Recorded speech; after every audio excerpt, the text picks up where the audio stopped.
இப்போ தனுஷ் நாளைக்கு வராருன்னா அவர் ஜெயிக்கலாம், தோக்கலாம், ஓரளவு ஜெயிக்கலாம், விஜயகாந்த் மாதிரி ஒரு இம்பாக்ட் ஏற்படுத்தலாம். விஜய் மாதிரி சிஎம் ஆகிறதுக்குலாம் வாய்ப்பு அறவே இல்லை நான் நம்புகிறேன். ஏன்னா இது 20 வருஷ கனவு. ஒவ்வொரு நாளும் அவங்க ஒர்க் பண்ணாங்க படத்தில், ஒவ்வொரு படமாக எடுத்தாங்க. 2வது அவங்களோட ஐடி விங் எல்லாம் சேர்ந்தது. 3வது ஜெயலலிதா கருணாநிதி செத்த பிறகு சரியான நேரத்தில் அவர் வராரு. 5 வருஷம் ஸ்டாலின் ஆட்சி, அதில் மக்கள் ஏமாற்றம் அடையும் பொழுது சரியான நேரத்தில் அந்த வெற்றிடத்தை அவர் இட்டு நிரப்புறார். தனுஷெல்லாம் அந்த அளவுக்கு உயரத்துக்கு வர முடியாது, அப்படி தான் நான் நம்புகிறேன். அவர் பார்த்தீங்கன்னா நீங்கள் ஓம் நமசிவாயன்றாரு, ஜெய்ஹிந்த்ன்றாரு, ஆன்மீக அரசுன்றாரு. இதெல்லாம் பிஜேபிக்காரங்க பேசுகிற வார்த்தை. அவர் பிஜேபியோட இன்னொரு முகமாக, ஒரு பக்கம் அண்ணாமலையை இறக்கி விட்ருக்கு பிஜேபி, இன்னொரு பக்கம் தனுஷை ஃபைன் டியூன் பண்ணிகிட்டு இருக்காங்க, ட்ரைனிங் கொடுத்துக்கிட்டு இருக்காங்க இறக்கிறதுக்கு. ஸோ இது வேலைக்கு ஆகாது. நீ ஒரிஜினலாக வரணும். பட் உள்ளே வர்றது ஒரு சலசலப்பை ஏற்படுத்தலாம். வர்றதுக்கான வாய்ப்புகள் அதிகம். ஒரு சலசலப்பு இருக்கும். இல்லை அதே ஒரு விஜயகாந்த் அளவுக்கு இருக்குதா, இல்லை ஒரு பாக்யராஜ் அளவுக்கு இருக்குதா, டி ராஜேந்தர் அளவுக்கு இருக்குதா? இதுதானே ஒழிய விஜய் அளவுலாம் சத்தியமாக வர முடியாது. விஜயகாந்துக்கு கொடுக்கல, கமலுக்கு கொடுக்கல, சிவாஜி கொடுக்கல, பாக்யராஜ் கொடுக்கல, டி ராஜேந்தர் கொடுக்கல, SSR கொடுக்கல, சரத்குமார் கொடுக்கல, எண்ணிலடங்காதவர்களுக்கு கொடுக்கல, விஜய்க்கு கொடுத்தாங்க. There is something. அது இந்த 20 ஆண்டு கால உழைப்பு, ஒரு நாள் 2 நாள் இல்லை. Okay, 20 years. உலகத்தில் இப்போ 9 அதிசயம்னா 10வது அதிசயம் தாவேகா ஜெயிச்சது. எப்படின்னா கட்சி கட்டமைப்பே இல்லை, ஜெயிக்கிறான். ஸ்டாலின் சொன்னார்ல, பாவம் வருத்தப்பட்டு சொன்னார், ரொம்ப கஷ்டமாக இருந்தது. போலிங் ஏஜென்ட்டே இல்லை, ஜெயிக்கிறாங்க. கவுண்டிங் ஏஜென்ட்டே இல்லை, ஜெயிக்கிறாங்கன்னாரு. அந்த விஷயம் நம்ம பேசியிருக்கோம். ஸ்டாலின் 5 அடி 10 அங்குலம் உயரம். ஸ்டாலின் நிற்கிறாரு, அவர் பின்னால் அன்பில் மகேஷ் நிற்கிறாரு 6 அடி, அவருக்கு பின்னால் நம்ம டிஆர்பி ராஜா நிற்கிறாரு 6 அடி 8 அங்குலம். 3 பேரும் தோற்றுருக்காங்க தாவேகா கிட்ட. மக்கள் அரசியலில் காலகாலமாக நடிச்சுக்கிட்டு இருக்கவங்கள நம்பாமல் புதுசாக நடிக்க வர நடிகர்களை இனிமேல் நம்ப போகிறாங்க. அது சரியான உதாரணம் விஜய். மேபி அடுத்த உதாரணம் தனுஷா இருக்கலாம். Good luck to Tamil Nadu. ரெட்ரோலுக்ஸ் நெஞ்சங்களுக்கு வணக்கம். நான் கார்த்திக். இன்றைய நேர்காணலில் நம்முடைய இணைந்திருப்பவர் மூத்த பத்திரிகையாளர் திரு மணி அவர்கள். வணக்கம் சார். வணக்கம் சார். விஜய் அவர்களுடைய இந்த வெற்றி, அவர் இன்னைக்கு ஒரு சிஎம்மாக ஆகியிருக்கார் அப்படின்னும் போது அது பல பேருக்கு அதிர்ச்சி, பல பேருக்கு ஆச்சரியம், பல பேருக்கு ஒரு வழிகாட்டியாக மாறியிருக்கார் அப்படின்னு சொல்லலாம். அந்த வகையில் நடிகர் தனுஷ் அவர்களுடைய சமீபகால செயல்பாடுகள், அவர் இப்போ சமீபத்தில் கொடுத்த ஒரு ஸ்பீச், அவருடைய நற்பணி மன்றம் சார்பாக பிறந்த நாளை வெட்டி, இன்றைக்கி அவருக்கு பிறந்த நாள், அதை ஒட்டி அவர் கொடுத்த சில நலத்திட்ட உதவிகளில் அவர் பேசிய விஷயங்கள் எல்லாமே அரசியலுக்கு வரப்போகிறாருன்ற மாதிரியான ஒரு சமிக்கைகளை கொடுக்குது. எப்படி பார்க்குறது? அதுக்கு முன்னாடி ராகவா லாரன்ஸ் ஒருத்தர் அதுமாரி பேசிகிட்டு இருந்திருக்காரு. அதுக்கப்புறம் அண்ணாமலையும் இப்போ தனியாக வி த லீடர்ஸ்னு ஒன்று வந்திருக்காருன்னு போது விஜய் அவர்களுடைய வெற்றிக்கு பிறகு நடந்தது என்னவா இருக்குது சார்? எத்தனையோ சோதனைகளை பார்த்த தமிழ்நாடு அந்த சோதனையும் பார்க்க வேண்டும் என்ற தலையெழுத்து இருந்தால் தமிழ்நாடு அதை பார்த்து விட்டுத்தான் போக வேண்டும். எந்த சோதனை சார்? இப்போ நீங்கள் சொன்ன சோதனை, யாரோ ஒருத்தர் வராருன்னு சொன்னீங்கல்ல, எவ்வளோ சோதனைகளை தமிழ்நாடு சந்தித்தது. இந்த சோதனையும் தமிழ்நாடு சந்திக்க வேண்டும் என்று தலையெழுத்து இருந்தால் சந்தித்து விட்டு போகட்டும், அவ்வளோதான். ஒரு ஜனநாயக நாட்டில் யார் வேண்டுமானாலும் வரனால் தனுஷ் வருவதற்கு எந்த தடையும் இல்லை, அதில் யாதொரு மாற்று கருத்தும் இல்லை. இதை நீங்கள் எப்படி புரிஞ்சுக்கணுன்னா, தனுஷ் வராரு, விஷால் வராரு, ஆமாம், XYZ வராங்க, இன்னும் யாரோ வருவாங்க, சிவகார்த்திகேயன் வருவார், அப்புறம் நாளைக்கு இன்னொரு ஹீரோ 4 படம் நடிச்சாருன்னா அவர் வராருன்னு. இதை எப்படி புரிஞ்சுக்கணும் அப்படின்னா, இந்த பொலிட்டிக்கல் பார்ட்டிஸ் மேலே இப்போ இருக்க திமுக அண்ணா திமுக மேலே மக்கள் நம்பிக்கை இழந்துட்டாங்க. இப்போ விஜயை குறைச்சி மதிப்பிட்டாங்க. இப்போ திமுக தினம் வயிற்றுல வாயில் அடிச்சுன்னு கத்துறது புலம்புறது என்ன இல்லை, ஒவ்வொரு நகர்வுக்கும் அறிக்கைகள், ஒவ்வொரு நகர்வுக்கும் ஆட்கள். இப்போ திமுகவோட புலம்பலோட மையக்கரு என்ன? ஐயோ நாங்கள் ஆரம்பத்திலே கணிக்க தவறிட்டோம், ஆமாம் தப்பு பண்ணிட்டோம், நாங்கள் தப்பு பண்ணிட்டோம், குறைச்சி மதிப்பிட்டோம். ஏன்னா பிரச்சாரம் பூரா விஜய் பேரையே ஸ்டாலின் சொல்லலை. அண்ணா திமுக பக்கம்தான் அமித்ஷா திமுகன்னாரு, பிஜேபியோட கைக்கூலினாரு. அவங்கள ஒரு சீமான் அண்ணாமலையோட தான் வச்சுருந்தாங்க, அப்படியே இருந்தாங்க. ஆனால் அந்த அமித்ஷா திமுகவோட தலைவர் எடப்பாடியை சிஎம் ஆக்க தான் ஸ்டாலின் 3 நாள் முயற்சி பண்ணார். மே மாதம் 6ஆம் தேதியிலேருந்து 8ஆம் தேதி வரைக்கும், தேதியோடு சொல்கிறேன், மே 6லேருந்து 8 வரைக்கும் ஸ்டாலின் முயற்சி செஞ்சது. எந்த தேர்தல் பிரச்சாரத்தில், அதுக்கு முன்னால் 2 மாதம் தேர்தல் பிரச்சாரத்தில் பிஜேபியோட கைக்கூலி, பிஜேபியோட தொங்கு சதை, அதிமுகன்றது அமித்ஷா திமுக, இது டெல்லிக்கும் தமிழ்நாட்டுக்குமான போர்லாம் எப்படியெல்லாம் பேசினாரோ, கடைசியில் அந்த எடப்பாடியை சிஎம்மாக்க தான் ஸ்டாலின் முயற்சி பண்ணார். அது தோற்கடிக்கப்பட்டது இந்த முயற்சி. எப்படியாவது விஜய் முதல்வராவதை தடுப்பதற்கு. நவ் இந்த சப்ஜெக்ட்டுக்கு வருவோம். இதை ஏன் நடுப்புற சம்மந்தம் இல்லாமல் இதை சொன்னேன்னு கேட்காதீங்க, தொடர்பு இருக்குது. இல்லை இல்லை, தொடர்பு இருக்கு. திமுகவுக்கு மேலேயும் அண்ணா திமுக மேலேயும் மக்கள் நம்பிக்கை இழந்துட்டாங்க. இப்போ தனுஷ் நாளை வராருன்னா அவர் ஜெயிக்கலாம், தோக்கலாம், ஓரளவு ஜெயிக்கலாம், விஜயகாந்த் மாதிரி ஒரு இம்பாக்ட் ஏற்படுத்தலாம். விஜய் மாதிரி சிஎம் ஆகிறதுக்குலாம் வாய்ப்பு அறவே இல்லை நான் நம்புகிறேன். ஏன்னா இது 20 வருஷ கனவு. ஒவ்வொரு நாளும் அவங்க ஒர்க் பண்ணாங்க, படத்தில் ஒவ்வொரு படமாக எடுத்தாங்க. ரெண்டாவது அவங்களோட ஐடி விங் எல்லாம் சேர்ந்தது. மூணாவது ஜெயலலிதா கருணாநிதி செத்த பிறகு சரியான நேரத்தில் அவர் வராரு. 5 வருஷம் ஸ்டாலின் ஆட்சி, அதில் மக்கள் வந்து ஏமாற்றம் அடையும் பொழுது சரியான நேரத்தில் அந்த வெற்றிடத்தை அவர் இட்டு நிரப்புறார். தனுஷெல்லாம் அந்த அளவுக்கு உயரத்துக்கு வர முடியாது, அப்படி தான் நான் நம்புகிறேன். காலம் வேறு மாதிரி முடிவு பண்ணிச்சுன்னா நம்ம அதை ஏற்றுக்க போகிறோம், அவ்வளோதான். ஆனால் அதற்கு விஜய் அளவுக்கு தனுஷ் வருவதற்கு வாய்ப்பு குறைவு. ஆனால் ஒரு இம்பேக்டை, ஒரு விஜயகாந்த் ஏற்படுத்தின இம்பேக்டை ஏற்படுத்தலாம். அகெயின் இப்போ இந்த பேச்சு எல்லாமே வந்து ரொம்ப மேம்போக்கான பேச்சு. இதிலேருந்து கிடைக்கக்கூடிய மெசேஜ் என்னென்னா, இப்போ தனுஷ் வராருன்னா உண்மையிலேயே பாதிப்பு யாருக்கு வரும் சொல்லுங்கள்? யாருக்கு வரும்? அரசியல் திமுகவுக்கும் வரலாம், உதயநிதிக்கு வரும். ஓகே. இப்போ களம் எப்படி மாறிட்டு இருக்கும்? விஜய் வர்சஸ் உதயநிதி. 59 சீட்டு எதிர்க்கட்சி தலைவராக உட்காந்துருக்காரு. டஃப் ஃபைட் கொடுக்குறாங்க. ஃபைன், அது நல்லது, ஜனநாயகத்துக்கு நல்லது. ஸ்டாலின் இருந்தால் கூட அசம்பிளிக்குள்ளே இப்படி ஃபைட் கொடுக்க மாட்டாங்க. உதயநிதி யங் பிளட் கொடுக்குறாரு, ஃபைட் கொடுக்குறாரு. இப்போ அண்ணாமலை வந்துட்டு இருக்காரு. அவர் தான் இருக்கிறதுலே யங்கஸ்ட். ஆமாம், 30+ இருக்காரு. 42 42 52 விஜய். இந்த நவம்பர் வந்தால் உதயநிதி 50, இவர் 42. இல்லை புதுசாக ஒரு பிளேயர் வர்றாருன்னா அது யாருக்கு செக்கு? இப்போ விஜய் மீது வருத்தம் அடையக்கூடிய வாக்காளர்கள் ஓட்டு போட்டான்னு அவங்களுக்கு 2 வருஷமாவது ஆகும் கோவம் வரத்துக்கு. மினிமம் 2 இயர்ஸ் ஆகும். அப்படி ரொம்ப கஷ்டப்பட்டு அவங்களே கெடுத்துக்கினாங்கன்னா 1 வருஷத்தில் வரலாம்.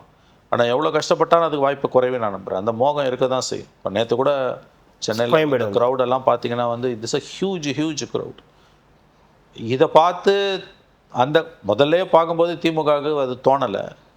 இப்போ பார்த்தாவது கொஞ்சம் வீணாக நோண்டக்கூடாது, பிரச்சனை எதிராக போகுன்றதை அவங்க புரிஞ்சுக்கணும். ஆனால் அவங்க புரிஞ்சுக்க மாட்டாங்க, அது அவங்க இயல்பிலே கிடையாது. எப்படியா கவுத்தணும்னு பார்க்குறாங்க. இப்போ தனுஷ் வராரு அப்படின்னா அவர் வருவாரா வரமாட்டாரான்னு தெரியல. அவர் பேசுகிறதுலாம் பார்த்தா அவர் வரத்துக்கு ஒரு ஆசை இருக்குன்ற மாதிரி தான் தோணுது. ஜனநாயக நாடு, யார் வேணால் வரலாம். சட்டப்படியோ இதுபடியோ யாரும் வரக்கூடாது நீங்கள் சொல்ல போகிறது எந்த விதத்திலுமே தடை கிடையாது. இந்திய குடிமகன் 25 வயது நிரம்பிந்தால் போதும், எம்எல்ஏ தொகுதி போட்டி போடலாம். மனநலம் பாதிக்கப்பட்டவராக இருக்கக்கூடாது, அவ்வளோதான். அவரால் மற்றவங்க மனநலம் பாதிக்கப்படுவாங்க சார், அது உறுதியாக, அது எல்லாராலையும் படுவாங்க. அதாவது இந்த மாதிரி சினிமா நடிகர்கள் வரும்பொழுது குவாலிட்டி என்ன, அவனோட ஒரே குவாலிஃபிகேஷன் இந்திய குடிமகனாக இருக்கணும், 25 நிரம்பி இருக்கணும் வயது, மனநலம் பாதிக்கப்பட்டிருக்கூடாது. இதில் நடிகர்கள் வரும்போது நடிகர்களுக்கு தான் வந்து மனநலம் பாதிக்கப்பட்டிருக்கக்கூடாது ஒழி, நடிகர்களால் கோடானு கோடி மக்கள் மனநலம் பாதிக்கப்படுறதை பற்றி இந்திய அரசியலமைப்பு சாசனத்துக்கு கவலை கிடையாது. அதனோட பலனை தான் நம்ம இப்போ அனுபவிச்சுட்ருக்கோம். வரும் காலங்களையும் அனுபவிப்போம்னு நினைக்கிறேன். நம்ம தலைமுறை அனுபவிக்கும். இப்போ நான் எதுக்கு இது எல்லாத்தையும் உங்களுக்கு சொல்கிறேன்னா, இது existing political parties DMK and ADMK 2 பேருக்குமே பேட் நியூஸ். மக்கள் வந்து நம்பிக்கை இழக்க ஆரம்பிச்சிருக்காங்க. விஜய் வந்தது எதனாலங்க? அதிமுக தன்னுடைய ரோலை செய்ய தவறியதன் விளைவு.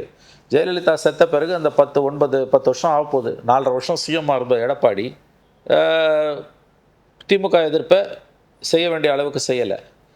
அதை விட முக்கியமாக 21 அதிகாரத்துக்கு வந்த பிறகு, எதிர்க்கட்சியாக மாறின பிறகு எடப்பாடி திமுக எதிர்ப்பை அறவே கைவிட்டுட்டார். தமிழ்நாட்டு அரசியலில் யார் திமுகவை எதிர்க்கிறாங்களோ அவங்க தான் ஜெயிக்க முடியும். Tamil Nadu அரசியலோட மையக்கரு anti DMK. அதை யார் ரெப்ரசன்ட் பண்ணுறாங்களோ அவங்க தான் ஜொலிக்க முடியும்.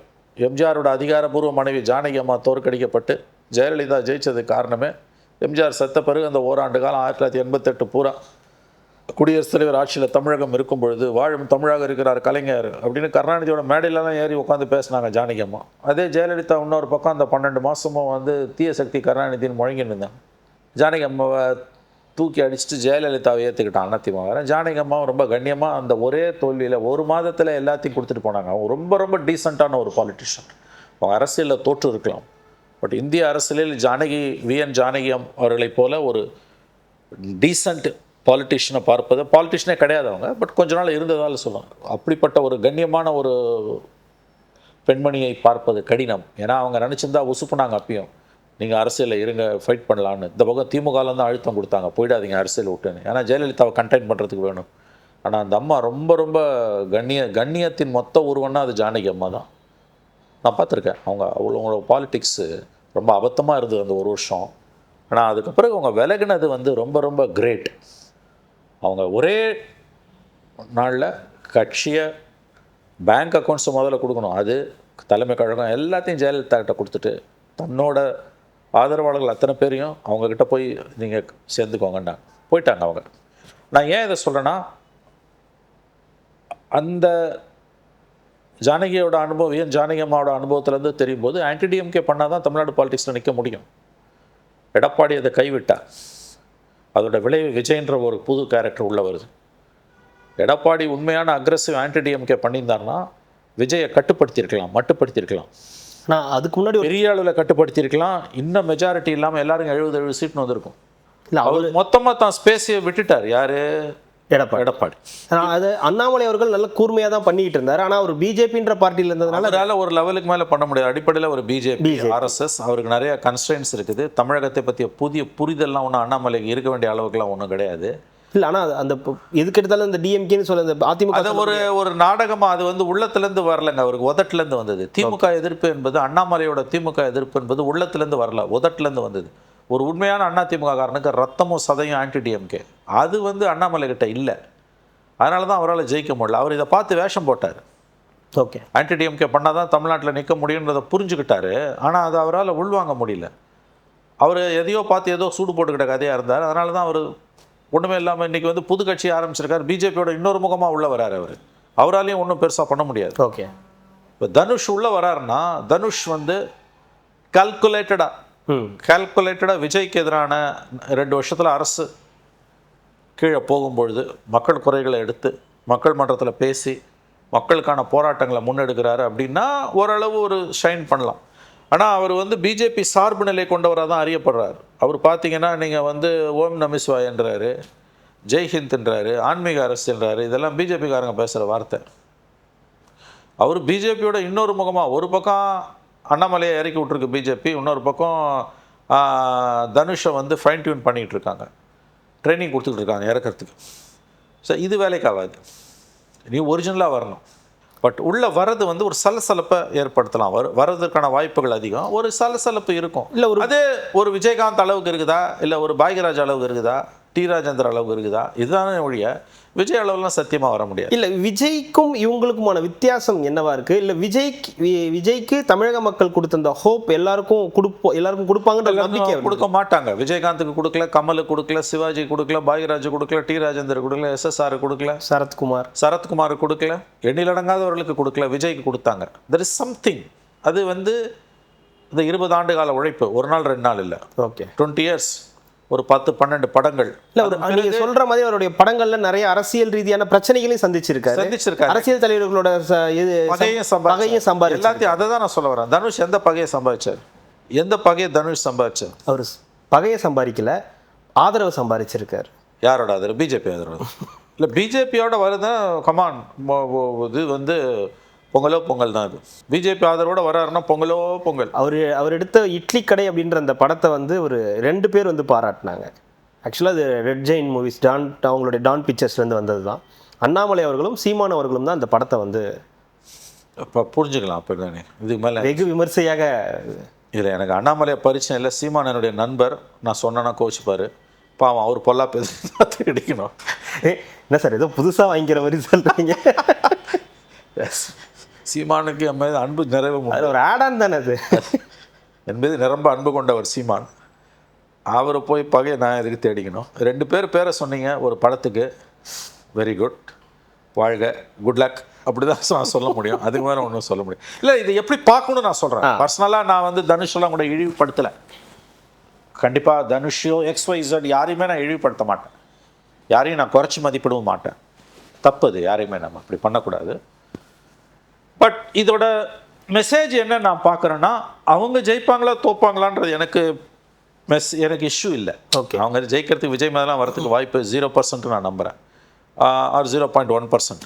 பட் இதோட மெசேஜ் என்னென்னா, எக்ஸிஸ்டிங் பொலிட்டிக்கல் பார்ட்டிஸ் அவங்களுக்கு இது ஒருவேளை அது ஃபைன் டியூன் ஆகுதுன்னா, எக்ஸிஸ்டிங் பொலிட்டிக்கல் பார்ட்டிஸ் மேலே மக்கள் நம்பிக்கை இழக்கும் போது இன்னமும் வந்து தான் வராங்களா? இல்லை, அது எனக்கு தெரியாது. அவர் ஒரு ஆசையில் வர. இப்போ இன்னொரு தியரி என்னன்னா, அண்ணாமலை அவர்கள் வராரு இல்லையா? அண்ணாமலை கதையை விடுங்க. அண்ணாமலை பிஜேபியோட மொக்கோட்டாங்க. ஓகே, அண்ணாமலையும் இதையும் மறுபடியும் கொண்டு வந்து குழப்பாதீங்க. அண்ணாமலை பிஜேபி, அமித்ஷா, மோடியோட ஆசீர்வாதத்தில், முழு ஆசீர்வாதத்தில் வராரு. தமிழ்நாட்டில் ஒரு சீட்டு பிஜேபி வாங்கினோன்னே சோத்து பருக்க மாதிரி ஒட்டிக்கிட்டு இருந்த கொஞ்சம் நஞ்ச நம்பிக்கையும் அமித்ஷா மோடிக்கு போயிடுச்சு. இது மொத்தமாக விளங்காது தமிழ்நாட்டில் அப்படின்னு.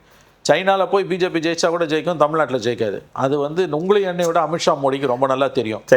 சைனாவில் ஜெயிச்சு பெய்ஜிங்கில் கூட வந்து அங்கே பிஜேபி ஆட்சி அமையும், தமிழ்நாட்டில் சத்தியமாக பிஜேபி வளராதுன்றது என்னையும் உங்களை விட மோடிக்கு அமித்ஷாவுக்கு நல்லா தெரியும்.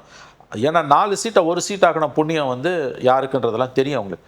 அதனால் அவங்க வந்து இன்னொரு புது ரூபத்தில் வராங்க. அதாவது வந்து அவுட் சோர்ஸ் பண்ணிட்டாங்க பிஜேபியை வளர்க்குறத. தமிழ்நாடு பிஜேபியை வளர்க்குறத அஃபிஷியல் பிஜேபி கிட்டேருந்து அண்ணாமலை கிட்ட கொடுத்துட்டாங்க.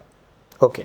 ஸோ அவங்க ஆசீர்வாதத்தோட தான் அவர் வராரு. அவர் முழுக்க பிஜேபியோட ஆள். இதில் உங்களுக்கு let there be no doubt. இது என்னுடைய கருத்து. நீங்கள் சேலஞ்ச் பண்ணலாம், ஓகே, எவ்வளோ வேணால் என்ன திட்டலாம், யுவர் வெல்கம். அண்ணாமலை பிஜேபியோட இன்னொரு முகமுடி. இதில் புரிஞ்சுக்கோங்க. அவங்க ஒரு 1000 முகம், இவர் நம்ம தோழர் சண்முகம் சொன்ன மாதிரி சிபிஎம் மாநில செயலாளர் ஒரு 2500 முகமுடி இருக்குது, ஆர்கனைசேஷன் முகமுடி இருக்குது. இல்லை 2501வது முகமொழினார். நான் அதை வழிமொழிகிறேன். அப்படியே 2501வது ஆர்கனைசேஷன்னாரு. நான் வழிமொழிகிறேன். அவர் வந்து பிஜேபிக்கு எதிரெல்லாம் பெருசாலாம் ஒன்றும் பண்ணிட மாட்டார். அதை வந்து வேற ஒரு ரூபத்தில் மாநில இஷ்யூஸ் எல்லாம் கையில் பேசுவார், எடுப்பார். பட் எங்கே தட்டணுமோ அங்கே தட்டிடுவார். பிஜேபிக்கு எதிரான உணர்வு ஒரு கட்டத்துக்கு மேலே போகாமல் பார்த்துப்பார். அந்த சேஃப்டி வால்வா, ப்ரெஷர் வால்வா அவர் இருப்பார். பிஜேபிக்கு எதிரான உணர்வு வந்து பெரிய அளவில் வெடிக்காமல் இருக்கிறதுக்கு ஒரு ப்ரெஷர் வால்வா அண்ணாமலை இருப்பார். அவர் பிஜேபியோட இன்னொரு முகம். Let there be no doubt. தனுஷ்லாம் அப்படி கிடையாது. தனுஷுக்கு கனவுகள் உண்டு. அவர் சிஎம் ஆகணும்னு ஆசைப்படுறாரு. ரொம்ப மேம்போக்கான ஒரு ஆசை அது. இன்னொரு பாயிண்ட் என்னென்னா வந்து அவர் டிஎம்கே தான் இயக்குது. ரெட் ஜெயண்ட் தான் அவரை உசுப்பி விட்றாங்க. உதயநிதி ஆசீர்வாதத்தோடு தான் அந்த தனுஷ் வராரு. ஏன்னா விஜயோட ஆதரவான ஓட்டை உடைக்கிறதுன்றாங்க. எனக்கு என்னமோ அதெல்லாம் வந்து அது திமுகவோட ஆசையாக இருந்தால் கூட அதுக்கு சாத்தியக்கூறுகள் ரொம்ப குறைவு. இப்போ தான் அவங்க பட்டிருக்காங்க. திரும்ப அதெல்லாம் செய்ய மாட்டாங்க. அப்படி தான் நான் நம்புகிறேன். பட் அவங்க பிளான் என்னன்னு நமக்கு தெரியாது. ஏன்னா அவங்களுக்கு வந்து வானளவு ஆசைகள் உண்டு அவர்களுக்கு. அவர்கள் வந்து ஹைட்ராய்டட் மான்ஸ்டர்னுவாங்க. வெட்ட கிளம்பக்கூடிய பூதங்கள் அவருடைய ஆசைகள். அவங்க பண்ணாமலும் போகலாம். அதை பற்றி எனக்கு தனுஷுக்கு பின்னால் திமுக இருக்கலாம், இல்லாமலும் போகலாம். எனக்கு அதை பற்றி கவலை இல்லை. பட் நான் இதை எப்படி புரிஞ்சுக்கிறேன்னா, புதிதாக நடிகர்கள் தமிழக அரசியலுக்குள் வருவது என்பது இங்கே காலகாலமாக இருக்கக்கூடிய அரசியல் நடிகர்கள் இருக்காங்கல்ல, அரசியலையே பொழப்பாக வச்சு நடிச்சிட்டு இருக்காங்கல்ல, அவங்கள வந்து தூக்கி எறிஞ்சிடும். ஜெயலலிதா கருணாநிதிக்கு பிறகு ஒரு பெரிய மாற்றம் தமிழ்நாட்டில் வந்துடுச்சு. அது ஏதோ ஒரு ஸ்டாலின் வந்தது ஒரு லக், அப்படியே வந்துடுச்சு. லக் த சென்ஸ் வந்து ஏடிஎம்கே பண்ண ஸ்ட்ராட்டஜிக் பிளண்டரால் தான் திமுக ஜெயிக்க முடிஞ்சது. டிடிவி உள்ளே வந்திருந்தாருன்னா தொங்கு சட்டமன்றம் வந்திருக்கும். தொங்கு சட்டமன்றம் வந்திருந்தால் திமுகவில் இந்த அளவுக்கு வந்து இந்த 5 ஆண்டுகளில் வந்து ஆடி தீர்த்திருக்க முடியாது. அப்போ நிலைமை வேறு மாதிரி தான் போயிருந்திருக்கும். டிடிவி எடப்பாடி பழனிசாமியோட பிடிவாதத்தால் அமித்ஷா அவ்வளோ தூரம் சொல்லியும் டிடிவி அவர் சேர்த்துக்காமல் விட்டதோட விளைவு அந்த பலனை வந்து அதிமுக நிரந்தரமாக அனுபவிக்குது. I think ADMK is almost ஃபினிஷ்னு எப்படி சொல்லணும்னா, திரும்ப அவங்களோட பழைய பொற்காலம் அவர்களுக்கு கிடையாது, கண்டிப்பாக கிடையாது. அவங்க வந்து மறுபடியும் 120 சீட்டு வாங்கி சிம்பிள் மெஜாரிட்டி 118 அதாவது அந்த கேமுக்குள்ளார இனிமேல் இல்லை, அவங்க இல்லை அந்த கேமில், அவங்க இல்லை, சரியான வார்த்தை. தனியாக 118 வாங்கி ஆட்சியை தக்க வைக்கிற ஒரு வல்லமை, அந்த விளையாட்டு, அந்த ரிங்குக்குள்ளே அவங்க இல்லை, போயிட்டு அவங்களுக்கு அப்படின்னா அப்போ திமுகவுக்கு அதில் என்ன பெரிய? திமுக வந்து இன்னைக்கு வந்து அவங்களுக்கு வந்து அவங்க இன்னைக்கு ஒரு கடினமான கட்டத்தில் இருக்காங்க. பட் ரைட் ஆஃப் பண்ண முடியாது டிஎம்கேவை. ஓகே. அவங்களோட ரெசிலியன்ஸ் வந்து பெரிய அளவில் அவங்களுக்கு வந்து, அதாவது எவ்வளவு தோல்விகளையும் தாண்டி மீண்டும் அதிகாரத்துக்கு வரக்கூடிய அந்த ஒரு ஃபைட் பேக், அந்த ஒரு போராட்ட குணம் என்பது ரெசிலியன்ஸ் திமுகவுக்கு ரொம்ப அதிகம். அப்படி பார்க்கும்போது அவங்கள ரைட் ஆஃப் பண்ண முடியாது. நான் 5 வருஷம் இருக்குது, திரும்ப ஆட்சிக்கு வரலாம், நான் மறுக்கல. தனி மெஜாரிட்டி வேணால் இல்லாமல் போகலாம்லே விட they can give a fight back. Vijay தவறுகள் நிறையா செய்கிறாருன்னா திமுக பக்கம் போகிறதுக்கு ஒரு வாய்ப்பு இருக்குது. பட் புது பிளேயர்ஸ் உள்ளே வரும்போது, ஸ்டாலினுக்கும் வயதாகி உதயநிதி கட்டுப்பாட்டுக்குள்ளே கட்சி போகும்பொழுது, முழு கட்டுப்பாட்டுக்குள்ளே போகும்பொழுது, அப்போ புது பிளேயர்ஸ் வராங்கன்னா அது திமுகவுக்கு நெருக்கடியை தான் கொடுக்கும். அது ஏன் அது தாவேக்காவுக்கு ஒரு நெருக்கடி ஏற்படுத்தாமல் திமுகவுக்கு ஒரு நெருக்கடி? ஏன்னா இப்போ இப்படி வச்சுக்கோங்க, நீங்கள் வந்து இப்போ தாவேக்காவோட வாக்கு வங்கின்றது வந்து அது ரொம்ப வித்தியாசமான ஒரு வாக்கு வங்கியாக தான் இருக்குது. ஒரு ட்ரெடிஷ்னல் ஓட் பேங்க் இல்லை இப்போ. அது கட்சி கட்டமைப்பே இல்லாமல் ஒரு கட்சி ஜெயிக்குது. அது பல உலகத்தில் 7 அதிசயமோ 8 அதிசயமோன்றாங்க. 7 அதிசயம்னா 8வது அதிசயமாக வச்சுக்கலாம், 8 அதிசயம்னா 9வது அதிசயமாக வச்சுக்கலாம், இல்லை 9வது அதிசயம்னா 10வது அதிசயமாக வச்சுக்கலாம். அது உலகத்தில் இப்போ 9 அதிசயம்னா 10வது அதிசயம் வந்து தாவேகா ஜெயிச்சது. எப்படின்னா கட்சி கட்டமைப்பே இல்லை, ஜெயிக்கிறான். ஸ்டாலின் சொன்னார்ல, பாவம் வருத்தப்பட்டு சொன்னார், ரொம்ப கஷ்டமாக இருந்தது. போலிங் ஏஜென்ட்டே இல்லை, ஜெயிக்கிறாங்க.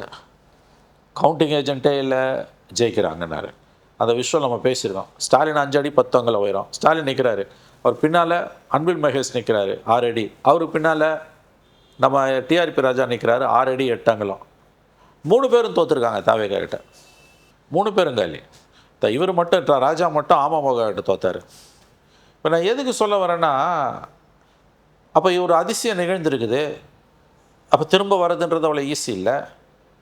அப்போ இந்த இடத்துல இன்னொரு சினிமாக்காரரை கொண்டு வந்து நீங்கள் இறக்குறீங்க அப்படின்னா, அல்லது இறக்கப்படுகிறார் அப்படின்னா, இருக்கிற கேம் வந்து இன்னமும் குழம்புது, இன்னமும் ஆட்டம் கலையுது. ஆப்ஷன்ஸ் நிறையா இருக்குதா? ஆப்ஷன்ஸ் நிறையா இருக்குது. இளைஞர்களுக்கான ஆப்ஷன்ஸ் அதிகமாக, இளைஞர்களும் மனிதர்களுக்கான ஆப்ஷன் இல்லை சார் நான் கேட்குறேன். ஏன்னா இது ஜென்சியால் இது உள்ள கொண்டு வராங்க. பட் விஜயோட இம்பாக்ட் அவர் ஏற்படுத்த முடியுமான்னு தெரியல. அதுதான் நான் வார்த்தையை சொன்னேன், கால்குலேட்டடாக ஃபைட் பண்ணா. சினிமாலேயும் சினிமாவுக்கு வெளியிலையும். உதாரணத்துக்கு இப்போ சோஷியல் மீடியாவை அக்ரெசிவாக யூஸ் பண்ணுறாங்க. பிஜேபி பண்ணதை விட அதிகமாக இன்றைக்கி தாவேக்கா யூஸ் பண்ணிகிட்ருக்காங்க. ரொம்ப அக்ரெசிவாக யூஸ் பண்ணுறாங்க.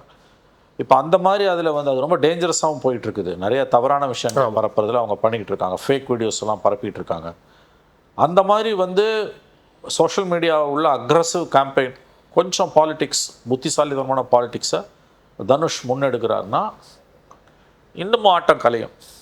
இப்போ விஜய்க்கு எதிரான ஓட்டு உடையிறதில்ல, விஜயோட ஓட்டே உடையும்.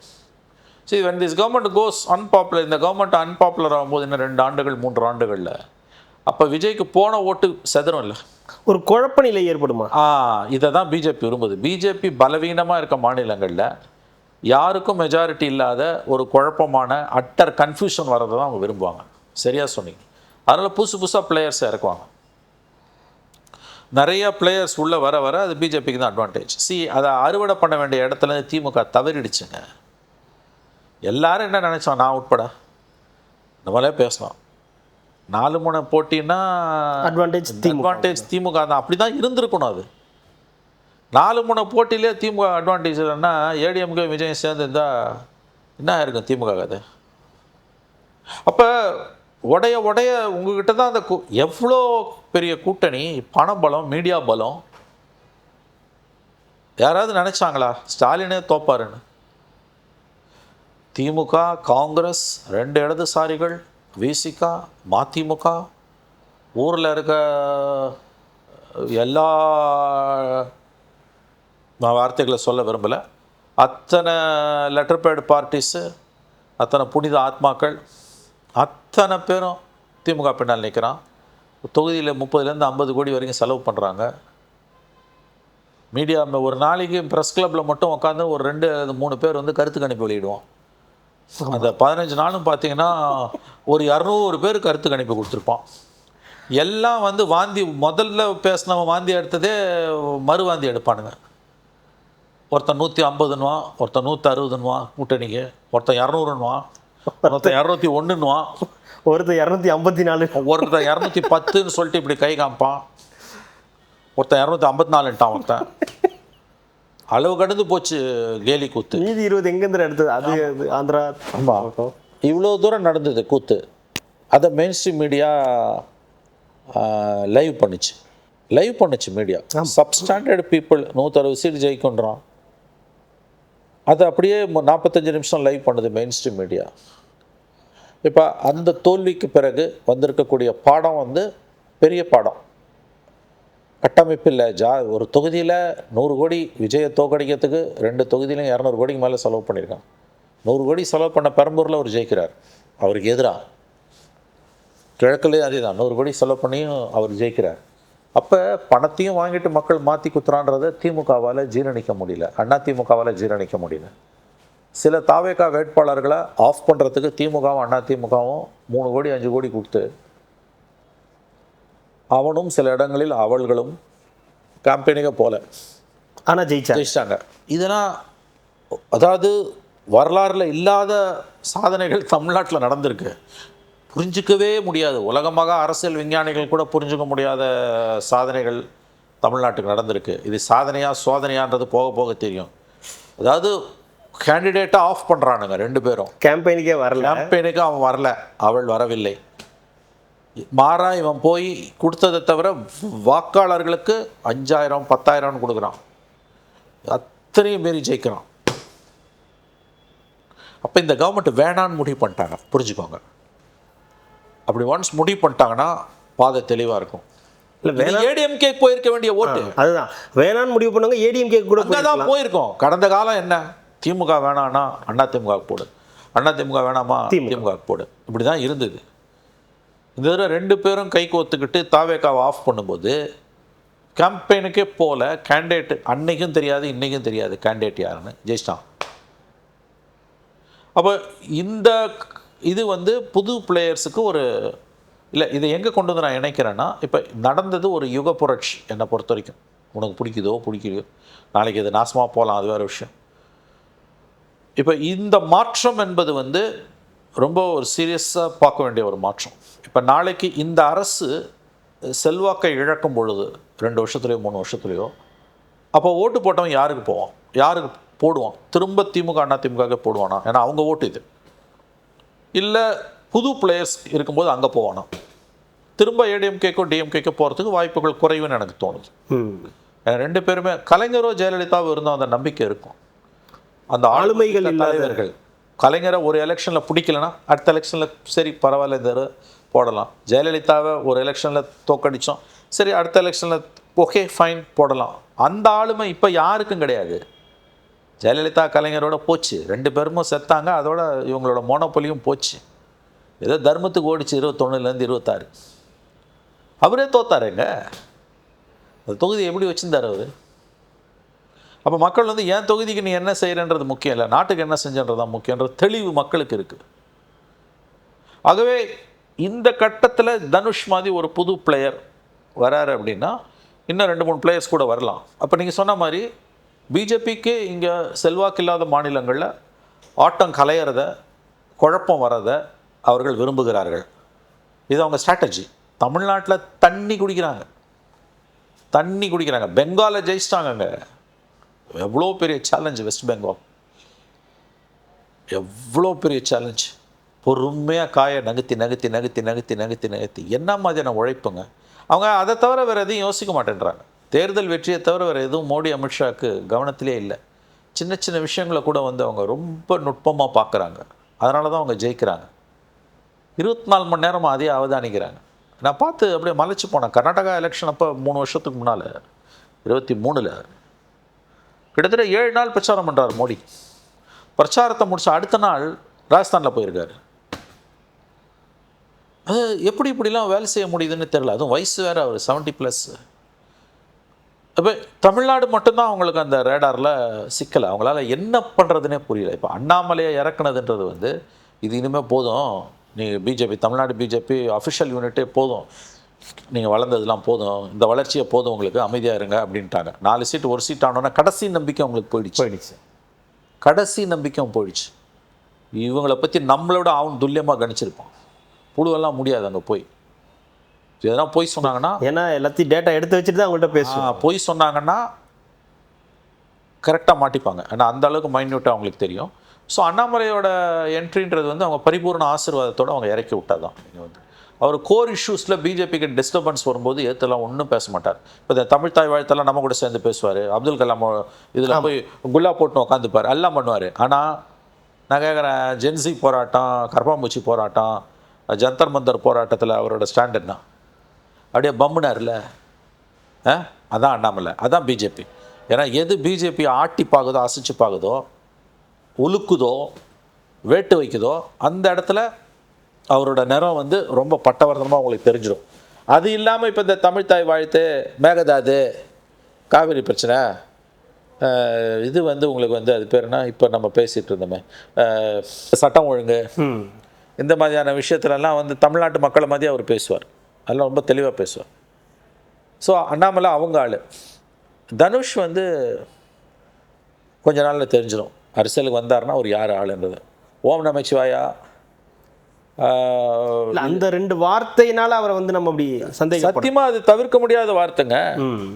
அந்த வார்த்தையால், நல்ல கேள்வி இது, அந்த வார்த்தையால் நம்ம அவரை தனுஷை வந்து பிஜேபின்னு சொல்ல முடியுமான்னு கேட்குறீங்க. ஒரு பானை சோத்துக்கு ஒரு சோறு பதங்க. சில பேர் வந்து தங்களோட அடையாளங்களை ஆரம்பத்திலே காமிச்சிடுவாங்க, அறிஞ்சோ அறியாமல காமிச்சிடுவாங்க. ஆன்மீக அரசியல்லாம் யாரோட வார்த்தை? அது யார் பேசின வார்த்தை? அவருடைய முன்னாள் ரஜினி பேசின, அவரோட முன்னாள் மாமனார் பேசின வார்த்தை. இல்லை, ஏன்னா இது விஜய் அவர்களுக்குமே ஒரு பிஜேபியோட பி டீம்ன்ற அப்படி பிஜேபியோட பி டீம்ன்றது அயோக்கியத்தனமான வார்த்தை. அது விஜயை எந்த விதத்திலையும் எதிர்க்க முடியாத கையறு நிலையில் இருக்கக்கூடிய, என்ன பண்ணாலும் விஜயை கவுக்க முடியல, அந்த கோபத்தில் அந்த எரிச்சலில் அந்த அந்த வைத்தறிச்சலில் பேசுகிற வார்த்தை பிஜேபின்னு கிடையாது. அவர் பிஜேபி இல்லை. உண்மையிலே விஜய் பிஜேபி கிடையாது. விஜய் மேலே நீ வேற குற்றச்சாட்டுகளை சொல்லு, பிஜேபி கிடையாது. சில காம்ப்ரமைஸ் நடக்கலாம். இந்த பாருங்க, மோடியோட எசைஞ்சு போகிறதுன்றது வேற, பிஜேபியாவே மாறுறது வேற. அது ரொம்ப ஆபத்தானது. அது அந்த அந்த ஒரு அரசியல் அவர் பிஜேபியோடய போய் சேர்ந்து பாருங்களாம் நான் நம்பலை இப்போதைக்கு, அன்லஸ் சம்திங் பிக் ஹேப்பன்ஸ். தனுஷ்லாம் அப்படி இல்லைங்க. ஆன்மீக அரசியல் என்னங்க அர்த்தம்? ஓம் நம சிவாயண்ணா என்ன கதை அழகிறீங்களா? அரசியலையும் மதத்தையும் ஏன் கலக்கிற நீ வரும்போதே? அப்புறம் இப்போ ஜெய் வந்து சேர்ந்துக்குச்சு. அப்போ இது கூட வேறு என்ன அடையாளம் வரும்? நாளைக்கு வந்தே மதுரம் வரும். ஆகவே இது எதன்னா வரட்டும், அது அவரோட உரிமை. எத்தனையோ சோதனைகளை பார்த்து தமிழ்நாடு இந்த சோதனையும் வேதனையும் பார்க்கத்தான் போகிறது. அது தமிழர்களின் தலையெழுத்து, பார்க்கட்டும்.